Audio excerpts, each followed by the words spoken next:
Welcome to another episode of the Blemished Beauty Podcast. This podcast was designed with you in mind. If you're ready to erase the norm and embrace the truth, come pull up a chair, grab a journal, and tell a friend that your favorite Jersey girl is back with another episode. So let's get into it.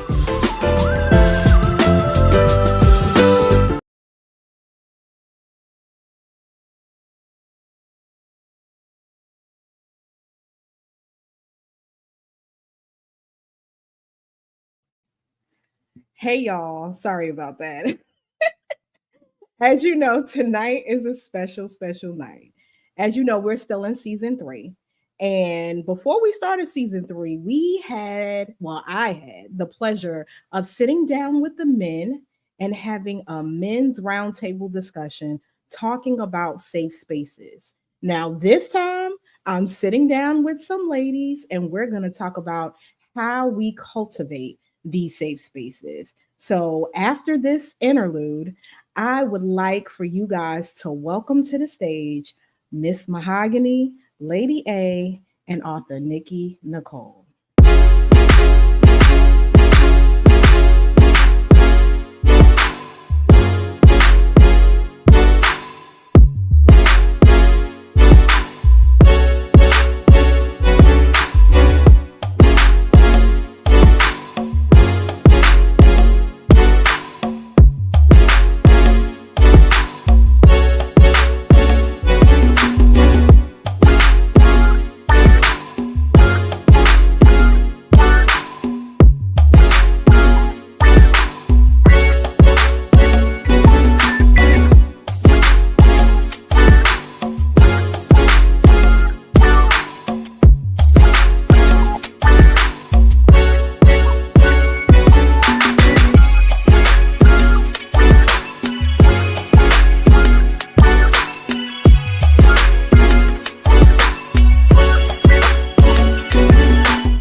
Ladies, Hello. Are you guys ready? Hello. Good to see you all. Yeah. Okay, y'all. So I want y'all to start off one by one, telling the people who you are, even though there was an interlude and they saw some of the stuff. But for those who have just tuned in, let the people know who you are. We're going to start off with author Nikki because she's going to be our host tonight, y'all. So she's going to be curating the questions and whatnot. And then we're going to start off after author Nikki, we're going to do Lady A, and then we're going to do Mahogany. I would be the first, wouldn't I? Of course you I am Arthur Nikki Nicole, the host of the Breaking the Silence podcast, where you can unleash your inner voice. And I'm excited about being on the Blemished Beauty podcast once again. Thank you for having me. Hello, everyone. This is Lady A Motivation, where it stands for love, accept, develop yourself always in Him. Just thank God that I am here. Thank you, Shira, for having me. All right. Hey, it is your girl Mahogany, host of Mahogany Speaks. Shout out to the Blemished Beauty Podcast. So honored to be here with you ladies. I am just a mother, a public servant, and I'm so excited to be here. Let's get it going. Awesome. So I guess we're going to get right on in it. Let's go. What does a safe space mean to you, and why is it important for us to cultivate safe spaces for women? How are we going to do this? What order? Anybody? Mahogany. Go I'll ahead, go Mahogany. first. So when I think of a safe space, I think of a space that is free from physical and emotional hurt and harm, a space where I could just be free in myself, a space where I can have a healthy debate without being attacked. And this is so important because, at work, I don't consider that always a safe space, because if I break down at work, I'm considered weak. If I break down in church, my faith in God is questioned at times. And so, all of that can really impact your mental health if you don't carve out that space for you to recharge and mentally bring yourself back. Because as women, we get beat down in so many different ways. We don't even realize it. And it starts to fester and we just layer on top and layer on top. But when you have those safe spaces, you can really reflect and try to process what has happened during the day. So safe spaces are important. I agree. What you think about that, Lady A? Well, I'm going to take it to church real quick. Psalms 46:1 says, God is our refuge and our strength and ever present help in trouble. So, first of all, we got to know that God is our safe space. He is our safe space. Um, like Mahogany said, it's a place where you don't feel judged, criticized, harassed, harmed. And so um, it is important to have that because society, they look at us and they always try to nitpick about something. They always try to, you know, bring us down. They always try to say, well, you're not perfect. You're this, you're that. And so I I thank God for the safe space. I thank God that I can be myself. See, in a safe space, we can be ourselves. We don't have to put on a mask. We can show our realness. We can show our flaws. We don't have to, walk on eggshells in a safe space. I know you don't expect me to follow that. I mean, you always got the hard parts. Go ahead. I'm not following that. But I think they summed it up quite nicely, like on both sides, but also too, as well as having a safe space, also we can provide a safe space. And as we are getting that safe space from God, it allows us to create safe spaces for others. But it all ties into knowing who you are and whose you are. So the more you get to know Him, the more you can allow yourself to become that. And then I think once you become that, you will also be able to reciprocate that in certain spaces. So that's how you know, like Mahogany said, with your job and church and different things like that, you can be a safe space for others. And it's also important to embrace those who are safe spaces for you. I agree. I believe that there's safe spaces for everybody differently in your life, and it's important to build that safe space, especially with your kids. You want to be that parent that those kids can come to if they want to talk about whatever it is in the world that's going on. You have to create that, even with your spouses, even with your friends. There are different spaces for everybody. I think. I don't know, but that's how I feel about it. So, how do you create and maintain that safe space for yourself and others in your personal and professional lives? Mahogany. What a rich question. So, one thing about me on my job, I'm a leader on my job, and I don't always have the privilege of having a covering on my job. But for my team, I am that covering. And one thing that my team appreciates about me is that I am not a micromanager. I take the time to really understand what their personal goals are, what development they want to see within themselves. And my job is to simply invest, guide them, make suggestions. These are grown professionals. So they don't need for me to tell them what to do day in and day out in terms of their job. But I do have a responsibility to ensure that I'm creating a safe space for them at work so that they have the freedom and so that they are empowered to be successful, so that when they go to the next job, folks know that they were under me in terms of me being able to cultivate that future leader or what have you. And so that's something that I'm very proud of. And I take it to heart, and I am accountable for them in some ways because God has placed them in my life. And so there's a level of responsibility that I have to take when it comes to ensuring their professional development. Now, in my personal life, I often talk about my twins who are on the spectrum. And my ex-husband and I, while we are ex-husbands, we are yet strong partners in parenting, very strong partners in parenting.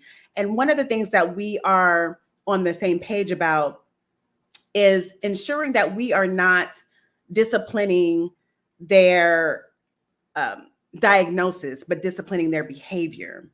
And we had to figure that out early on because it's not always easy. And so our children know when they are wrong, they're wrong. But when something is happening, when they're triggered, they're in a safe space that we have a tolerance for it and we can work through it with them versus disciplining their disability, if so to speak, right?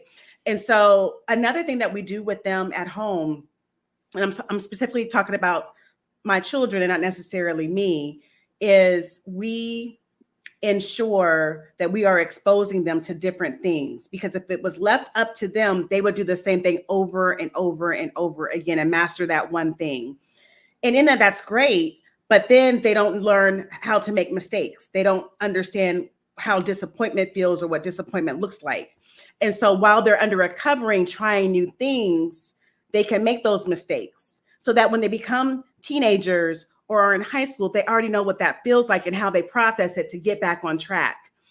And then as far as me, I don't always have a safe space, but I do create safe moments where I'm able to disconnect, or where I'm able to kind of breathe and meditate and pray in a specific moment, right? Because even at work, while I may not have a safe space, I can have a safe moment where I could just be by myself, gather myself, and even at home, journal, whatever, pray, do my nightly routine, go to the gym.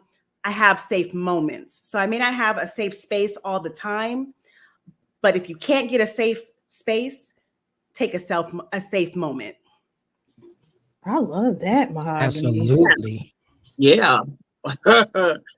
Yeah, you're not a For me, manager, you're a leader.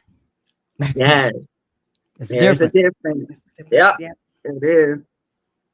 For me, of course, I am not employed right now because I am in school full time, graduating in December. But I'm going to speak from it, like Mahogany, she mentioned her children. So I'm going to speak from it from a mother's point of view. I am a single mother of a 16-year-old daughter. And we all know that those teenage years are very crucial. They are um, basically, it's like they have different things. They're trying, they're, how can I put this? They have different things that are pulling them. So they got social media, they got friends, they got music, they got movies. They're trying to figure out who they are. They're trying to figure out who they are. So as being a mother, you know, being her safe, being my daughter's safe space, I can tell her, okay, come talk to me. Tell me how you feel. Now, she looks at it as, well, mom, you don't understand how I feel. You've never been through things. I'm like, okay, well, I am 37. I have been a teenager, so I do know what you've gone through. I do know that. But at the same time, it's different because how they growing up and how we grew up, it's so different. So I listen to what she's going through. I listen to how she's feeling, whether it's something small or something big. And that is very, very important. I tell any mother, I don't care how small, how big it is. Listen to your children, because if you don't listen to your children, they'll find somebody else in those streets that will listen to them, and they will give them the wrong advice. So we have to listen. Also, we have to pray over our children. Some people think that you should pray for them when they get out of the womb. No, pray for them while they are in the womb. Pray for them. Ask God to protect their lives. Ask God to shape them and mold them. What was it in Jeremiah? He said, "I knew you before I knew you before you was in your mother's womb." So again, pray for your children. Listen to your children. Provide a safe space for them. So how will I maintain a safe space? I ground myself. I make sure that I do whatever it is necessary to keep myself in the right posture. So for me, what that looks like is I'll get up 30 minutes before my 4-year-old gets up and I'll set my day. That looks like gospel music. I'll put it on shuffle because to me, if I put it on shuffle, that means that's the song the Lord wants me to hear in that moment. Then I'll do affirmations, and then I will do all the things that I need to do before I even entertain social media or the things, like Ashley was saying.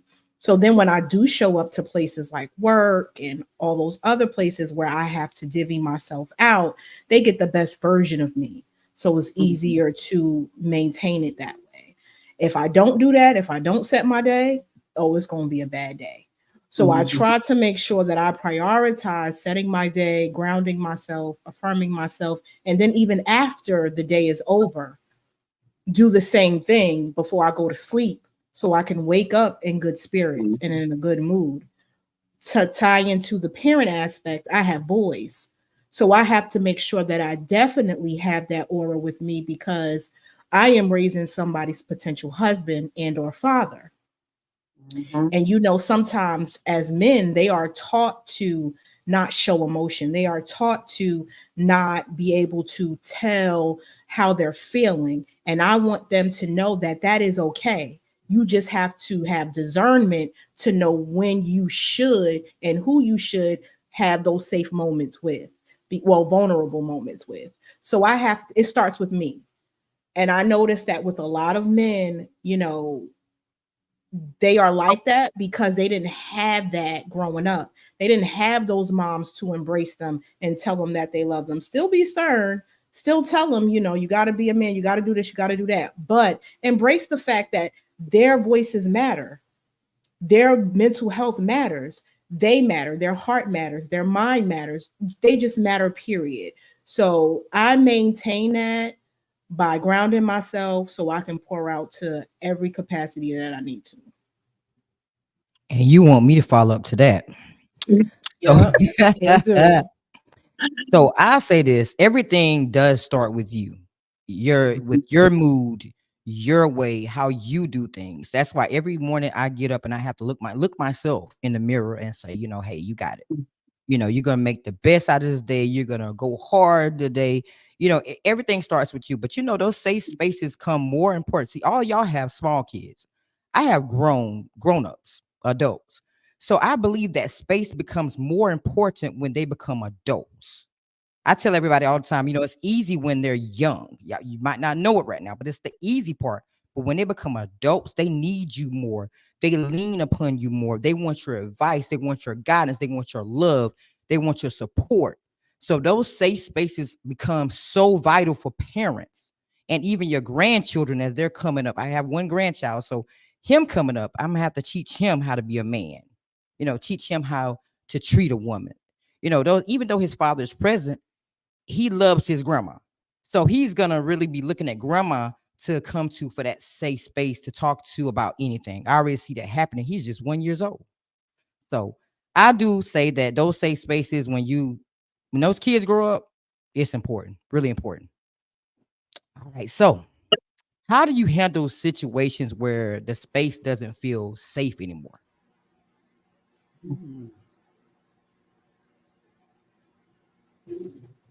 How do you handle spaces where the space doesn't seem safe anymore? So first, I do want to address something. I do have he'll be 26 in like 2 weeks. So I agree with everything that you said in terms of their needs because they're different, right? I've been married twice divorcee. And so my first child was with my first husband and he'll be 26. And so they need us differently. So you are absolutely right. Having that safe space for them to always, because at this point, I'm not telling him what to do. He's coming to me for advice. Right. So it's very different. Okay. And so to your question, how do you create a safe space when the space isn't safe anymore? Is that feel like it's okay? So great question. For me, if the space isn't safe, I'm good and grown. I'm out. Now, sometimes it's not that easy to do, but whenever possible, I am trying my best to preserve my peace. Mm-hmm. Right now, when it's in the home and it's a situation with your spouse or significant other, that may be different. But if I'm just out and I'm just not feeling safe, I'm going to probably excuse myself from that situation, right? Because my mental health is important to me. My peace is important to me. And if it's in the home, which I've been in an environment where peace wasn't always there. And I've had to learn and grow through therapy how to handle those situations. And I found what works for me is to just disengage. Mm-hmm. Disengage, because the challenge is if you allow it to fester, it's going to come out some way. So disengage, but still deal with it, how you can deal with it. But if you disengage and you don't deal with that thing, it may come up via violence. It could come up via silence. It could come out in a multitude of different ways. That may not be healthy. So definitely disengage and figure out how to work through that thing until you're able to come back and have a conversation about whatever that rift is. But if I'm out in public and I don't feel safe, I'm out. It's not worth it for me. Mm-hmm.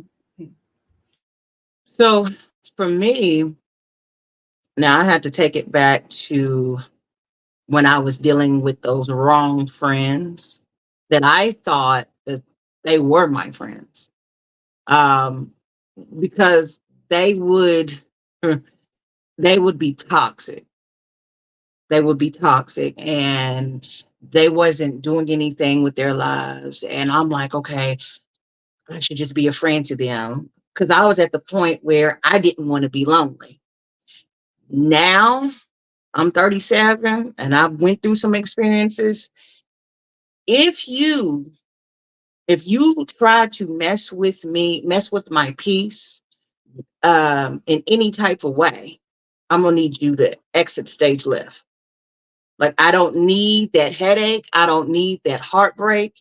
Um, if you cannot find peace if you can't find peace in your home because of somebody, you're dealing with someone and that person is just bringing toxicity.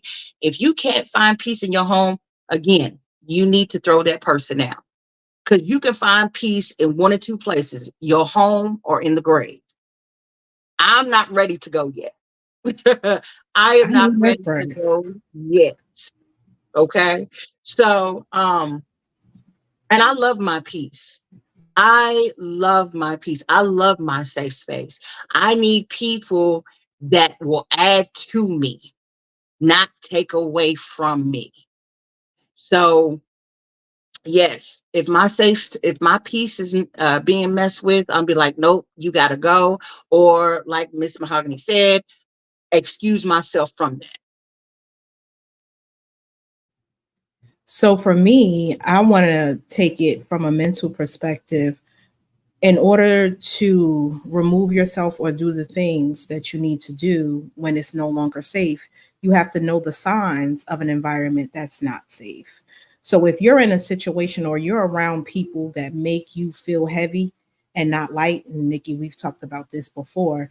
If you feel bound when you're with those people, if you feel stressed, if you feel anxiety, and this all goes back to knowing who you are and whose you are.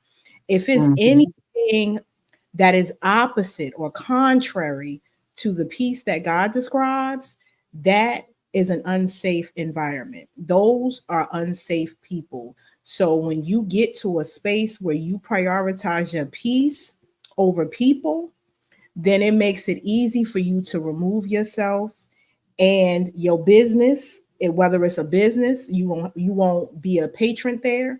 Remove yourself, whether it's a friendship, and remove yourself, whether it's a relationship. And if you have kids, don't stay because you have the kids, because your children will dwell better when you are in a happy space. A lot of Mhm. the times people stay together because of the kids, will leave when the kids go to college. You're doing more trauma to them by sticking together in separate rooms or whatever it is y'all want to do, because everybody knows that it ain't what y'all saying that it is. So when I get into those spaces now at 38, I remove myself. I remove my kids. I remove anything that's attached to me because, Mhm. like Mahogany and Lady A said, my peace is more valuable than people. Mhm. Absolutely. You know, my mom always said, Lord, please grant me a peace of mind. I never Mhm. knew what that meant, you know, as a child. Like, what is she talking about? But, you know, as I got older, man, I'd rather have my peace over anything in my life. And Right. if I can't have that, I'm out. Like I used to stick around with people, but see that happens when you don't know your worth. You don't know your value. So then you start to sticking around thinking that's where you're supposed to be when really you're not supposed to be there. So when you remove yourself, then all of a sudden your life is a whole lot better because now you remove yourself from this toxic situation or this friend that you thought was your friend that's really not your friend or this family member that say they love you but don't love you. So everything starts with you. It's right back to that again. Everything starts with you and how you move in your life.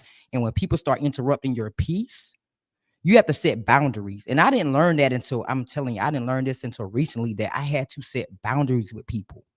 I couldn't let them come cross certain lines in my life because they will harm me or hurt me. So it's a Nikki thing. Like Mahogany said in one episode, it's a Nikki thing. And I'm gonna have to learn how to deal with people in a different way and allow them not to hurt me in the end of the day and create those boundaries. So Mhm. okay. So how do you navigate these difficult conversations or conflicts within this safe space while still upholding this respect and understanding?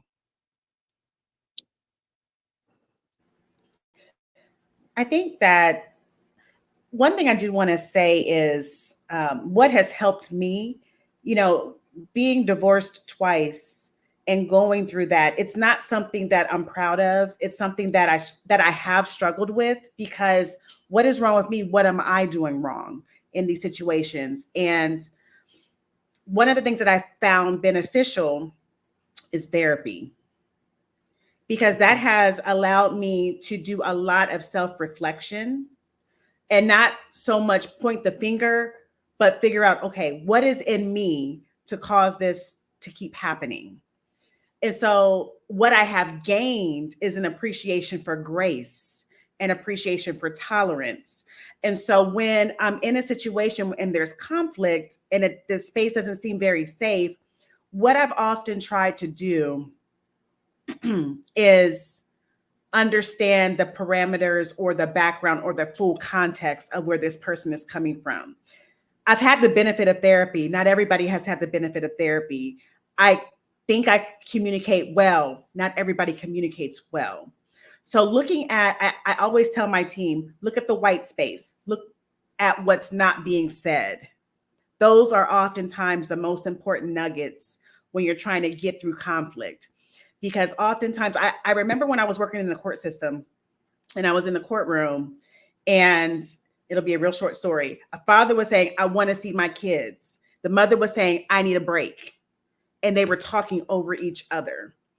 And I said, you are saying the same The thing. same thing. Yep. You're Mhm. saying the same thing. And so Mhm. having that grace and tolerance and being that calm head through those moments can help to bring the temperature down and cut through all that anger or the conflict or what have you, because at times you have more in common or you guys are saying the same thing more than not. So grace and tolerance is key when you are in those situations or in those moments. Ooh, that's good. um, with me and Mahogany, I thank you for saying something about therapy. I am in therapy too. I love my therapist. I do. I love my therapist. I treat my therapist like family. Not everybody gets that privilege of having therapy, but with therapy, I've learned about boundaries. I've learned, with dealing with conflicts, I have to set boundaries. Um, I've learned to also pray about the situation. Like Cheryl was saying, Jesus and therapy go together. So I pray. I'm like, Lord, what do I need to do? What do I need to do? I don't know what else I can do with this situation. Should I let it go? Should I keep talking about, talking about this situation with this person, what I should do? And he will give you the answer that you need. He will give you the answer that you need. And, or you can say, Lord, take this thing away from me, and he will take it away. So I am just thankful with conflicts. I'm thankful that Jesus and therapy are my go-to.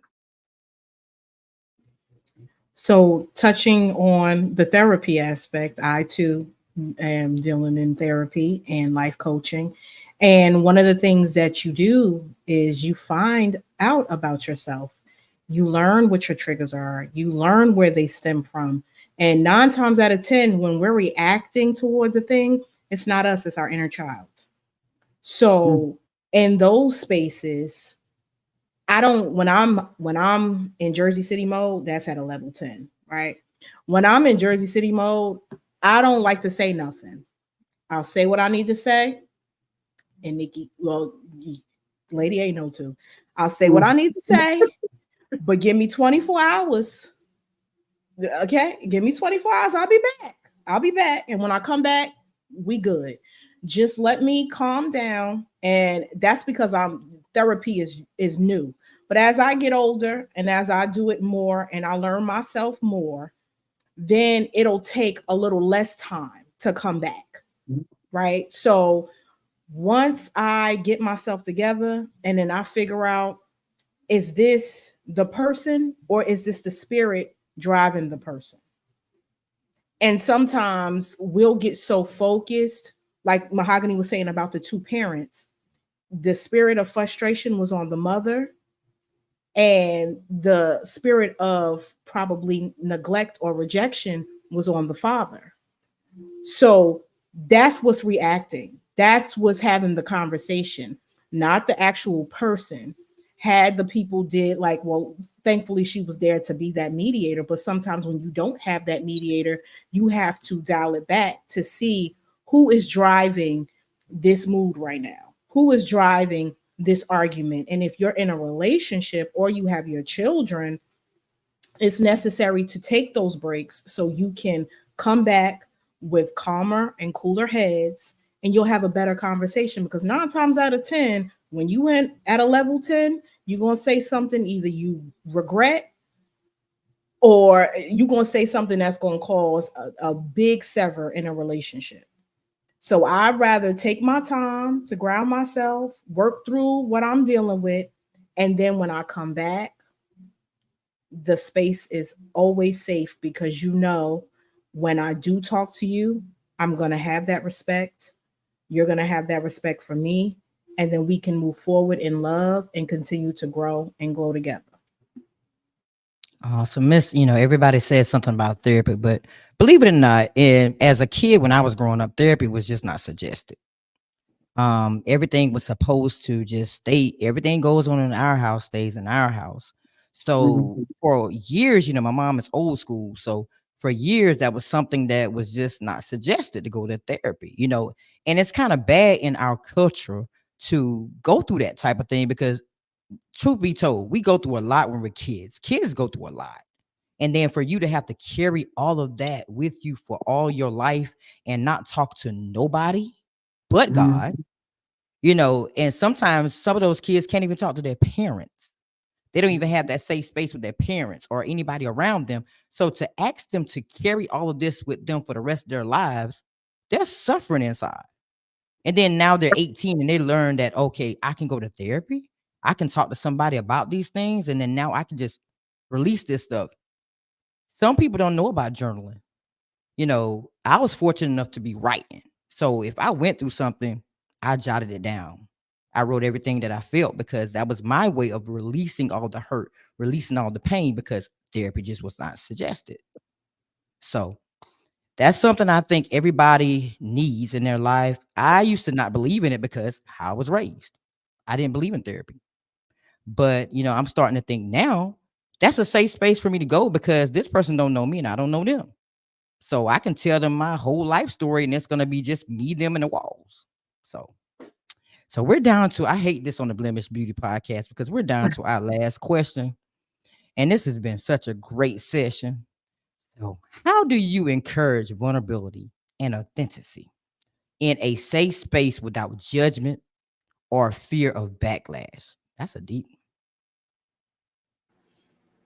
That's a really good question. So I think for me, is understanding that a safe space or a safe moment is different for everyone. It is customized based on an individual's needs, right? And so even if I do my best to create a safe space for you, it doesn't mean that you're going to accept it as a safe space. You know what I'm saying? So it is my responsibility to do with what is in my capacity to create a space where you feel comfortable, but I can't force what I believe a safe space is upon you. Does that make sense? It is what I think a safe space is, and that's what I will do for you because that's what's in my capacity. But if you don't accept it, I can't force it upon you. Absolutely. I can hand it to you, but you have to determine and define what that safe space is for you. So for me, as a child of God, we are to love that person. We are to show that person kindness. Regardless of religion, regardless of age, regardless of gender, regardless of ability or disability, we are to uh, show that to that person. Now, like Mahogany said, it's up to them whether they accept it or not. But as children of God, we are to show that to people. That's what He wants us to do. He wants us to, be a reflection of Him. And some people, they may not like that, and that's okay. But that to the people that need that, that is so, and it is important to them. Case in point, I went shopping with my mother today, and the sales lady said, I'm getting ready to go out of town, and then she lets us know that her son committed suicide last year, and he was only 24. And so she started, getting teary eyed and all. And I said, can I just give you a hug? That one thing right there, that's considered, as Mahogany said, a safe moment. That one thing right there helped her out, So I think, I thank God that we were in the right place at the right time, just to show that lady, there are people that are genuine, and there are people that can provide that safe space or that safe moment. I think it all goes back to, again, as I've been saying the whole show, knowing who you are and whose you are. We have a purpose, and I say that every time I end the episode.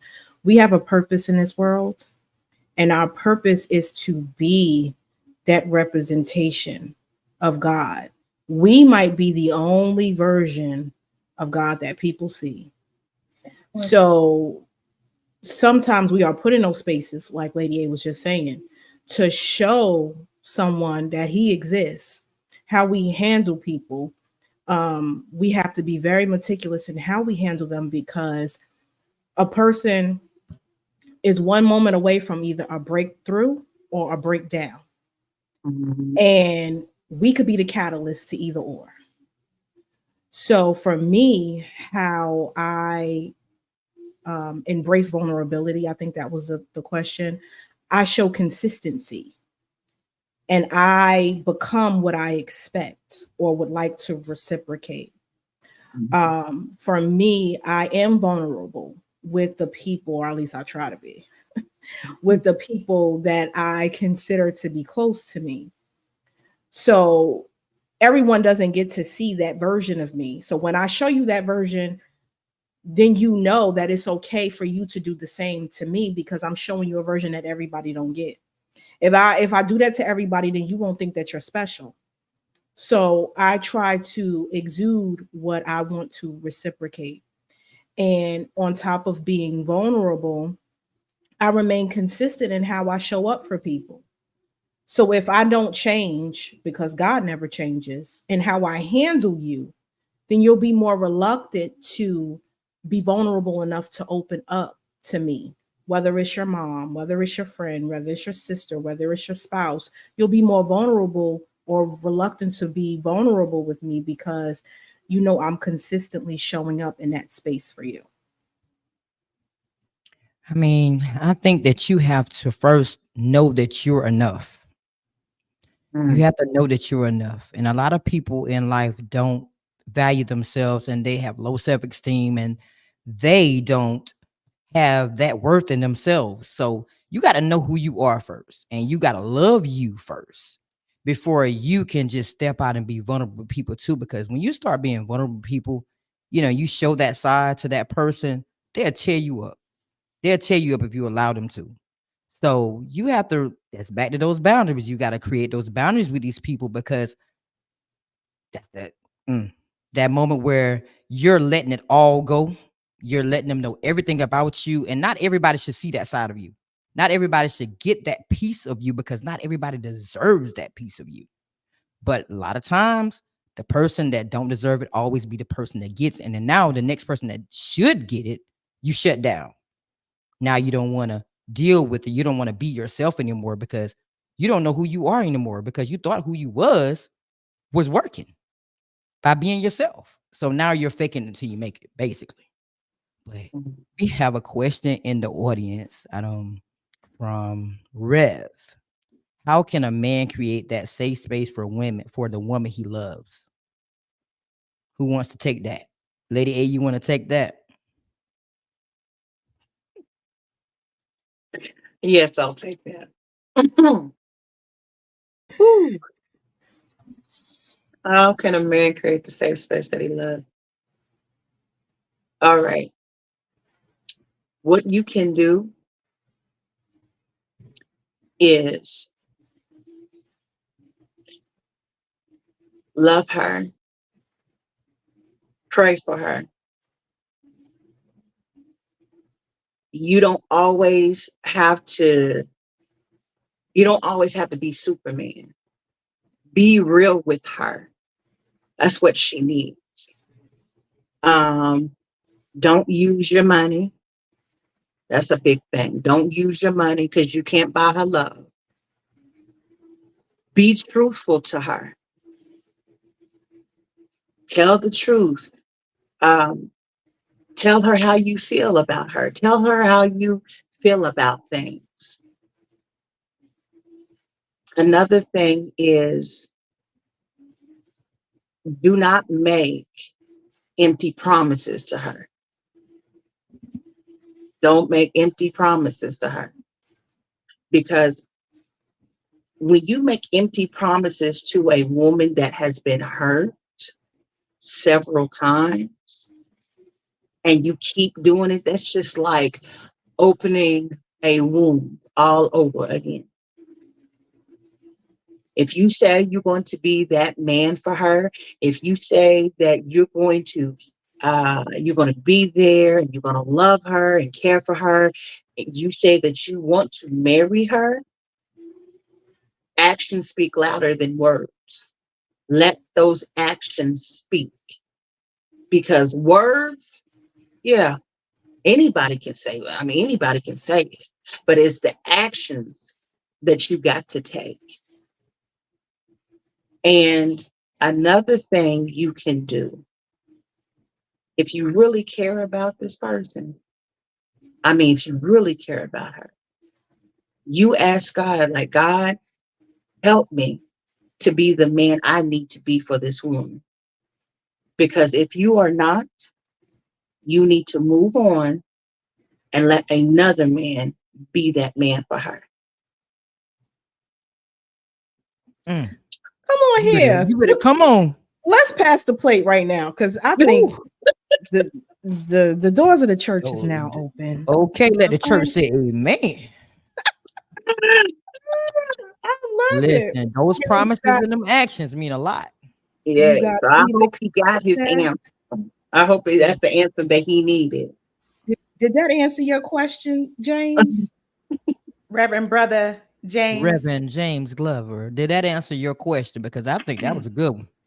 You might have to go check his vitals, because probably passed out after that. I'm telling you. Ooh, May I add something to what Lady A said? What she said was so deep. And when she was talking, I was thinking about how there was, I don't know if it was Reverend James who did this episode or not, but they were talking about 50-50 or 100-100 when it comes to relationships. And, you know, and I'm a firm believer that marriages, relationships, it takes 100-100, not 50-50. And the beauty of partnership is that each of us have a load. And so, speaking from a woman's perspective, when I think of the woman's load, the unspoken load that we have day in and day out, right? Taking care of the children normally, right? Again, I have an amazing partner in parenting, but this is coming from a woman's perspective. Taking care of the children. When something happens at school, who's getting called first? Who's the one having to leave work early to take care of the children? Who is typically responsible for the grocery shopping? Who's typically responsible for thinking of the grocery list? These are little things, and I can go on and on and on, that add up. Now, men have their own list, and I honor you and I appreciate you for your list, but this is the woman's list. And again, I could go on and on and on. So the question was, what is a way that a man can create a safe space for the woman, is to take those things into consideration. And if you don't take them individually into consideration, consider the load that we're carrying. Because that's a heavy load. listen, I can't follow these two. I can't follow these two, but I'm just gonna simplify it and say, ask her how, because every woman requires something different. We all have similarities, but ask her. And when you ask her and you try to go forward in doing some of the things to help her lighten her load or be that safe space, do it intentionally. Not because you were told or she said that. Do it with a whole, just how they say, when you tithe, God honors a cheerful giver. We appreciate when you're cheerful too. So don't do it to hush her up or to keep her quiet or whatever the case may be. Do it because you honor that woman. You care about that woman. You believe that she is your queen. And don't do it for everyone, because like I said before, you can't give everybody everything. So let her know while you're doing it and when you're doing it, that you're doing it because you honor her, because you love her, and because you value her and believe that she was given to you by God. And you're going to just do what you need to do to make her happy, and then watch how your relationship grows. Watch the things that she does for you. Watch how you elevate, because the Bible says, he that findeth a wife findeth a good thing. And she does not become a wife when you propose. She exudes wifely behavior before that. So the favor is attached to her. So when you start to see the favor because you are showing up in your husband role, watch what happens. Well, I don't know who she think fit to talk behind that, because I'm just gonna say let the church say amen. Because I don't know who they think fit to follow up with that. Everything they said. Because that was That the good part. stuff. That part, everything y'all said, because you just brought it home, and I don't got nothing to say. You put me on the I hush mouth love now. it. Sorry about that, y'all, but I ain't got nothing to say. I love it. So on that note, we are going to give everybody individually their opportunity to tell you guys where you can follow them and support them. So we're going to start off with Miss Mahogany, and then Lady A, and then author Nikki Nicole. Thank you so much. So you can find me on Spotify. My shows come out weekly, Mahogany Speaks. You can find me on Facebook, Mahogany Speaks, and on Instagram, Mahogany Speaks Show. Love you all. Thank you so much. Thank you, Shara, for this wonderful platform. I enjoyed myself. Shout out to Nikki, author Nikki Nicole, and Miss Mahogany. Thank you, Queens.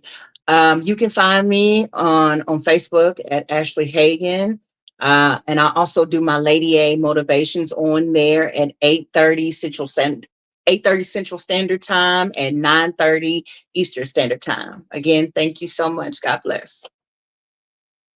Well, I am Arthur Nikki Nicole, the host of the Breaking the Silence podcast. You can follow me on YouTube, Instagram. I'm everywhere, y'all. It's Breaking the Silence podcast 24. Make sure y'all tune in and come over there and break the silence with me. You guys, I just want you to know that Lady A, after this, let's shout out the dedication, okay? Because after this, she is going to do Lady A, okay? So y'all got about 30 minutes. Go make you something to eat. Go get your notebooks, your pens. We're going to go over to Ashley Hagan's page and run up her comments like we running up these comments, because that's going to be part 2. I promise y'all. Okay. So I just wanted to thank you, ladies, for coming on here and giving me this beautiful platform discussion. And I appreciate each and every one of you. Thank you for always putting me in the spotlight. I love you. Of course. So as always, you guys, I want you to know that you have purpose in this world.